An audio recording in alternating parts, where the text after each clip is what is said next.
Assalamu alaikum dear students, this is the final lecture of the chapter number 6 enzymes, and today I am going to teach you specificity of enzymes. Dear students, इस topic का आपको overview बता दूं एक बार। इस topic में basically 3 MCQs बनेंगे, इसके अलावा और कुछ नहीं बनने वाला, डेट्स इट। तो पहले मैं आपको बता देता हूं कि यहाँ पर आपने करना क्या है कि डियर स्टूडेंट्स, जैसे कि टाइटल को समझने की कोशिश किया करें हर बायोलॉजी के टॉपिक में। यहाँ पर टाइटल है स्पेसिफिसिटी ऑफ एंजाइम्स, यहाँ पर यानी कि आप एंजाइम्स की बात करेंगे। और एंजाइम्स हमने प्रीवियस लेक्चर में पढ़ा था लॉक एंड की मॉडल के मुताबिक जो एंजाइम्स होते हैं, enzymes are the substrate specific, यानी कि एक ख़ास सबस्ट्रेट, एक ख़ास एंजाइम्स, एक ख़ास केमिकल रिएक्शन, यानी कि हर केमिकल रिएक्शन के लिए एक ख़ास किस्म का एंजाइम्स इन्वॉल्व होता है। उसी की यहाँ पर एग्जांपल दी जा रही है।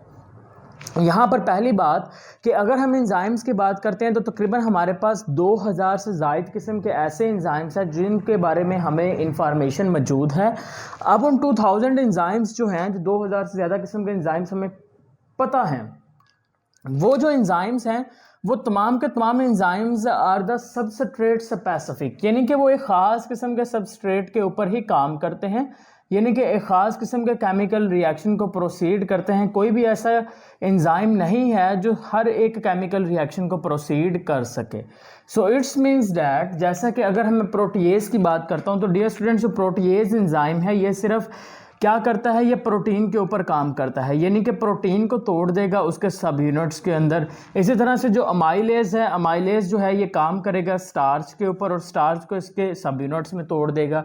इसी तरह से जो लाइपेज होगा वो काम करेगा डियर फ्रेंड्स लिपिड्स के ऊपर और इसके सब यूनिट्स में तोड़ देगी। यानी कि अगर प्रोटीएज है, प्रोटीएज एंजाइम्स प्रोटीन पे काम करता है और प्रोटीन के ऊपर काम करने के बाद इसको प्रोटीन को उसके जो सब यूनिट्स हैं जिसको हम नाम देंगे अमाइनो एसिड्स, तो ये उसको उसके अमाइनो एसिड्स के अंदर चेंज कर देता है। अगर मैं स्टार्च की बात करता हूँ तो स्टार्च के ऊपर जो एंजाइम्स वर्क करता है वो अमाइलेज एंजाइम होता है। ये उसको उसके जो सब यूनिट्स हैं, यानी कि कार्बोहाइड्रेट, स्टार्च को कहते हैं कार्बोहाइड्रेट, तो ये कार्बोहाइड्रेट के जो सब यूनिट्स होंगे जिनको हम ग्लूकोज का नाम देते हैं उसके अंदर चेंज कर देगा। इसी तरह से जो लाइपेज है वो लिपिड्स के ऊपर काम करेगा और लिपिड्स को इसके जो सब यूनिट्स होते हैं जिसको हम नाम देते हैं dear students fatty acids plus glycerol, तो वो उसके अंदर चेंज कर देगा। So hope so dear students, यहाँ पर आपके ये 3 बेसिक MCQs हैं जो एग्जामिनेशन पॉइंट ऑफ व्यू से इम्पोर्टेंट हैं और साथ में एक जनरल इंफॉर्मेशन के कितनी किस्म के एंजाइम्स के बारे में हमें पता है, तो वो हमारे पास है 2000 of different types of enzymes are known by us, हमें पता है। और जो एंजाइम्स होते हैं, enzymes are the substrate specific and each enzyme is specific for a specific chemical